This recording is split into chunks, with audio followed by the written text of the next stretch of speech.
CM Revanth Reddy Adilabad జిల్లాలో పర్యటించారు. ఈ పర్యటనలో భాగంగా 225 కోట్ల రూపాయలతో ప్రభుత్వం చేపట్టబోతున్న బాసర జ్ఞాన సరస్వతి ఆలయ పునర్నిర్మాణ పనులకు ఆయన భూమి పూజ చేశారు. అనంతరం అమ్మవారికి ప్రత్యేక పూజలు నిర్వహించిన ఆయన తర్వాత జిల్లాలోని పీప్రీలో పలు అభివృద్ధి పనులకు శంకుస్థాపన చేశారు. తర్వాత అక్కడ ఏర్పాటు చేసిన బహిరంగ సభలో ఆయన ప్రసంగించారు. ఈ సందర్భంగా సీఎం రేవంత్ రెడ్డి మాట్లాడుతూ పీప్రీ నుంచి బట్టి పాదయాత్ర మొదలు పెట్టారన్నారు.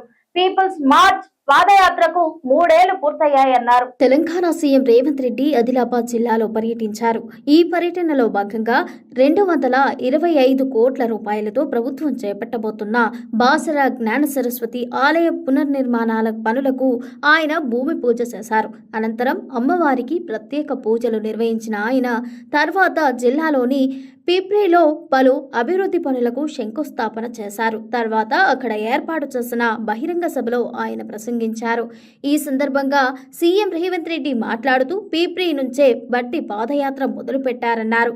పీపుల్స్ మార్చ్ పాదయాత్రకు 3 ఏళ్లు పూర్తయ్యాయన్నారు. బట్టి పాదయాత్రలో ప్రజా సమస్యలు తెలుసుకున్నారని వాటిని తీర్చి ఆదిలాబాద్ను అభివృద్ధి చేస్తామంటూ హామీ ఇచ్చామని ఇప్పుడు దాన్ని నెరవేర్చబోతున్నామన్నారు.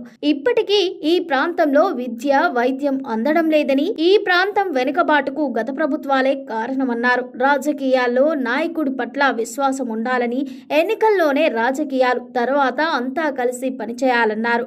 బీజేపీ బీఆర్ఎస్ తమకు రాజకీయ ప్రత్యర్థులే తప్ప శత్రువులు కాదన్నారు.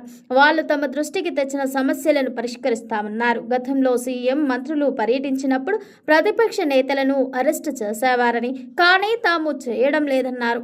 తమ ప్రభుత్వం అందరినీ గౌరవిస్తోందన్నారు.